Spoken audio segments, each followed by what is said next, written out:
Italy has one of the most misleading reputations in Europe. People hear Italy and their brain immediately loads the usual package: pasta, politics, hand gestures moving at the speed of anti-aircraft fire, a train schedule that feels more like a spiritual suggestion than a legal commitment, a country whose government has changed so many times since World War II that political scientists study it the way geologists study earthquakes, mostly just trying to figure out what caused the last one. And that is exactly why people miss what Italy really is. Because underneath all of that charm, all of that chaos, all of that Mediterranean theater, sits a state with a serious navy, a carrier that can launch F-35Bs, deep NATO integration, real expeditionary reach, and a front row seat to one of the most strategically contested bodies of water on Earth. Italy is not some decorative European country that shows up for good food and summit photos. It sits in the middle of the Mediterranean like a gatekeeper that learned to dress like a lifestyle brand. Now, before we get to the serious enemies, and there are serious ones, we need to address the rival, because no video about Italian power is complete without acknowledging France.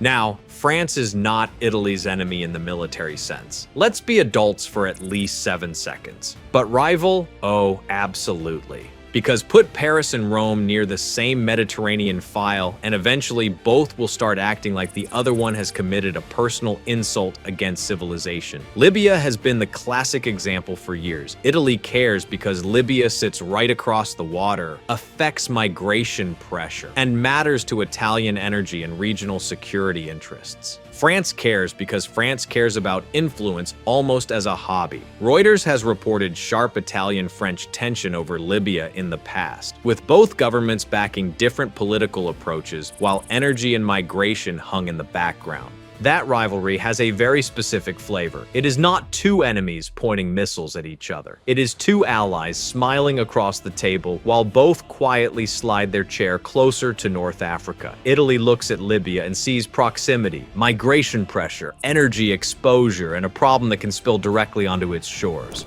France looks at Libya and sees influence, leverage, prestige, and a chance to remind everyone that Paris still considers half the map part of its natural conversation space. So yes, little jokes are allowed here. Italy and France have the energy of two Michelin-starred chefs arguing over who ruined the sauce while the kitchen is on fire. France is the rival you argue with at dinner. Russia is the problem that's still there when dinner ends. But that rivalry is still secondary, because Italy's most persistent enemies are not always sitting across a border. That matters because the Mediterranean is no longer a quiet back garden. It is a pressure chamber.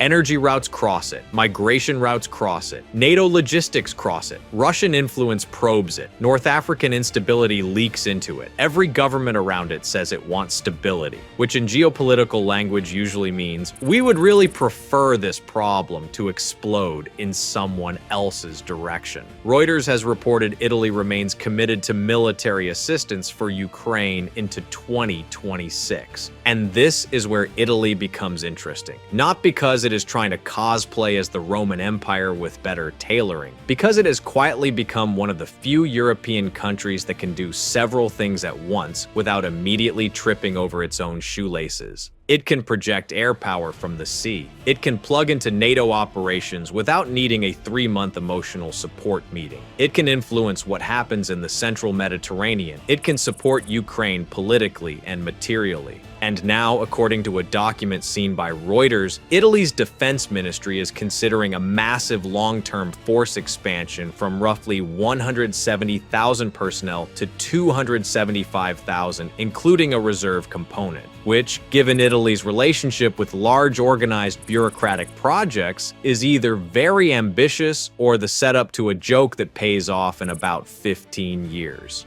That is not the behavior of a country planning to stay ornamental. That is the behavior of a country looking at the map, looking at the decade ahead, and deciding the world is getting too ugly to remain underbuilt. Now, if you ask who Italy's enemies actually are, the answer depends on whether you want the dramatic version or the honest one. The dramatic version is easy: Russia. And to be fair, Russia earns that mention. Italy is not in a direct war with Moscow, but in practical, strategic terms, Rome is on the other side of the table. It backed sanctions, supported Ukraine, and kept military aid flowing even through coalition arguments that could turn any cabinet meeting into a Renaissance painting of restrained suffering.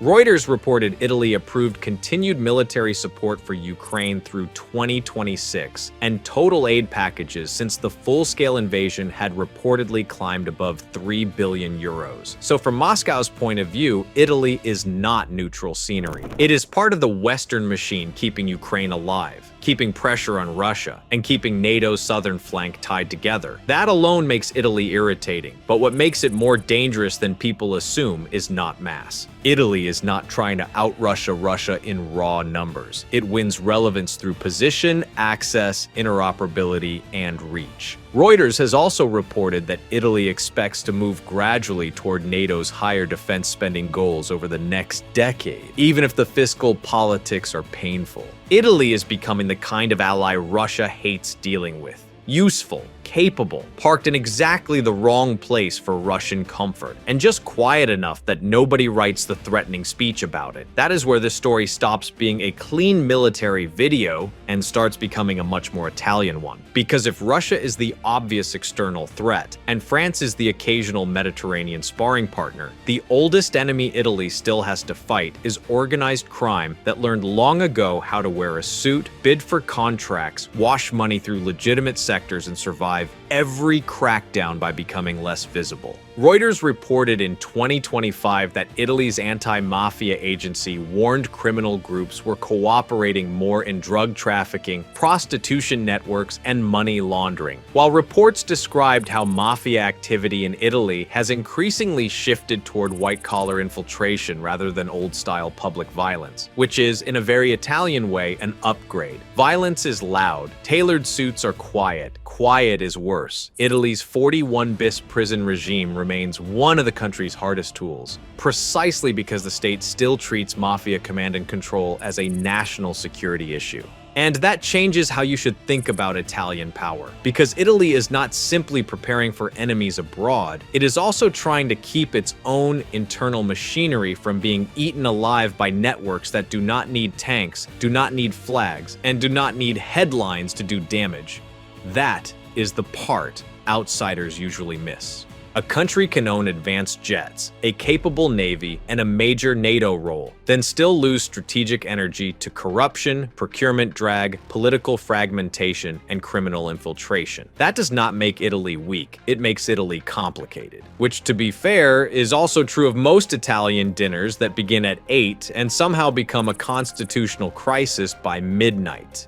Here's where Italy stops looking like a stylish middle power and starts looking like a structural problem. Because the real advantage is not just the carrier, it is not just the jets, it is not even the size of the navy on paper, it is where Italy sits. That geography keeps becoming more valuable as the Mediterranean gets meaner. For years, a lot of Northern Europeans treated it like a sunny logistics corridor with occasional migrant crises and the odd diplomatic headache. That view is dead. The Mediterranean is now a zone where instability in Libya, pressure on shipping, migration politics, energy security, and NATO force movement all collide in one piece of water. Reuters has repeatedly tied Libya's disorder to migration pressure on Italy and broader European tension. While Italy and France have clashed over both migration handling and influence around Libya. That means Italy does not need to invade anyone to become dangerous. It only needs to stay in place. That is what makes this country awkward for its enemies. An Italian naval deployment does not look dramatic in the Hollywood sense. It looks administrative, professional, very polished, the sort of thing a Russian planner hates because there's nothing easier to mock than noise, and nothing more annoying than competence.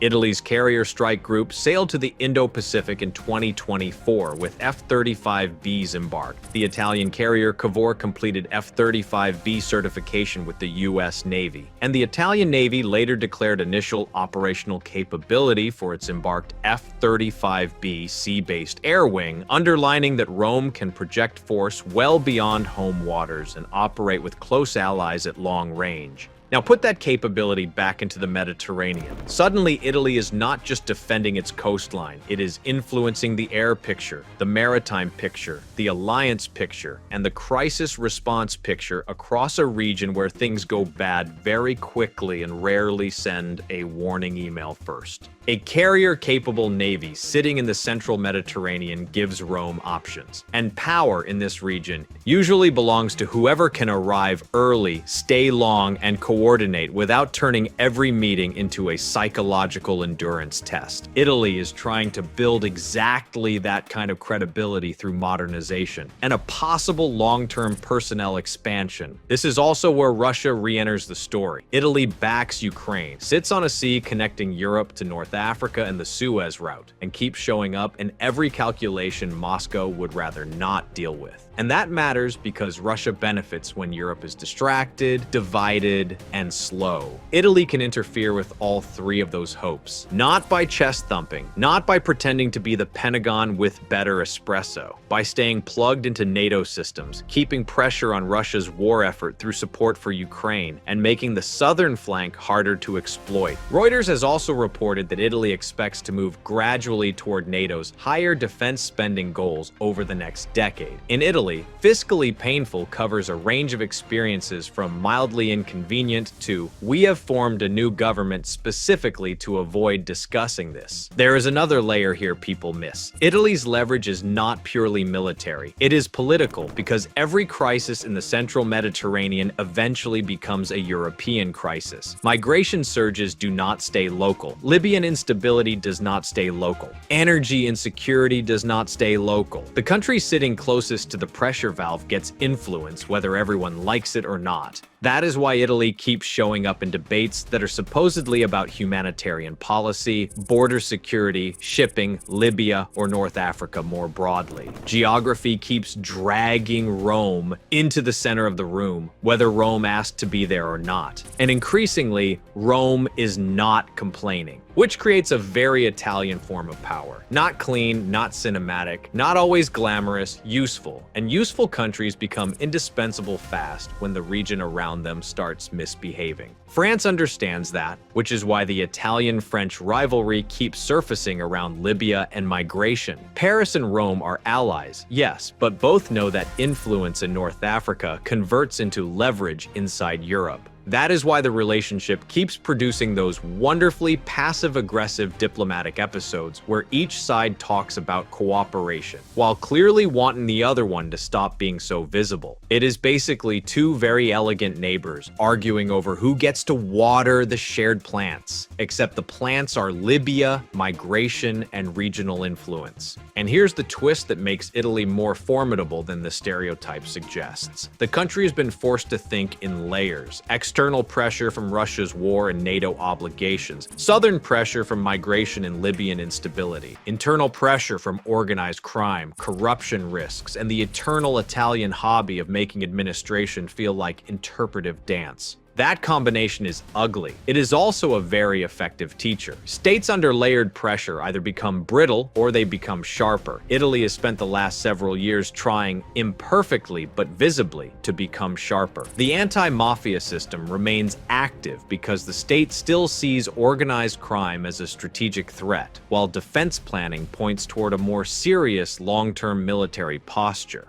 So when people ask whether Italy's enemies should be worried, the answer is yes, but maybe not for the cartoon reasons. Not because Rome is about to start marching around in sandals and reviving the legions, because Italy is becoming harder to pressure, harder to bypass, and harder to dismiss. That is worse. A loud country can be managed. A chaotic country can be underestimated. A country that looks chaotic but still keeps building military reach, alliance relevance, and regional leverage is much more annoying. That is Italy's sweet spot. It smiles, shrugs, argues with France, complains about budgets, and then quietly ends up in the middle of every serious Mediterranean equation anyway, because military hardware is only half the story. And this is the part Italy's enemies really would not like, because once a crisis starts, Italy doesn't need to be the biggest military in Europe. It just needs to control the part of the map everyone suddenly realizes they cannot ignore. And it already has the tools to do exactly that. So picture the Mediterranean heating up. Shipping gets nervous. Libya wobbles again. NATO wants presence in the central basin. Russia wants pressure on Europe from every angle it can reach. That is where Italy becomes unpleasantly relevant. Sicily turns into a forward hinge. The Navy becomes a floating response tool. Air power can move from land or sea. Rome does not have to dominate the whole region. It only has to make the region harder for anyone else to dominate. And here is the specific scenario that should concern Moscow most. Italy does not need a formal declaration of anything to start being deeply inconvenient. A Mediterranean crisis, Libyan collapse, shipping disruption, NATO activation, energy infrastructure under threat. And suddenly Rome's geography stops being a background variable and becomes the center of every allied planning conversation. Who has the carrier? Italy. Who controls the central corridor? Italy. Who has the logistics infrastructure, the F-35Bs, the NATO integration, and the political will to stay involved even when the coalition gets messy? Italy. Russia cannot bomb that away. France cannot diplomatically maneuver around it. Organized crime cannot corrupt geography. The map is the map, and the map is very, very Italian right now. That is the real thesis of this whole video. Italy is not terrifying because it looks dramatic. Italy is dangerous because it is positioned perfectly, and the next decade will punish countries that stayed soft. So no, Italy is not a superpower. It is something more irritating. A country you underestimate right up until it is sitting in the middle of your problem, controlling access, shaping the response, and making itself impossible to ignore, which, in the most Italian way possible, is almost rude. It gives you good food, perfect coastlines, opera, Ferraris, and then quietly parks a carrier in the middle of your strategic nightmare. That is why Italy's enemies won't like this, because the joke is supposed to be that Italy is chaotic. The reality is much worse. Italy has learned how to stay chaotic on the surface while becoming more useful, more militarily relevant, and more dangerous underneath. And in a region like the Mediterranean, that combination can hurt a lot of people.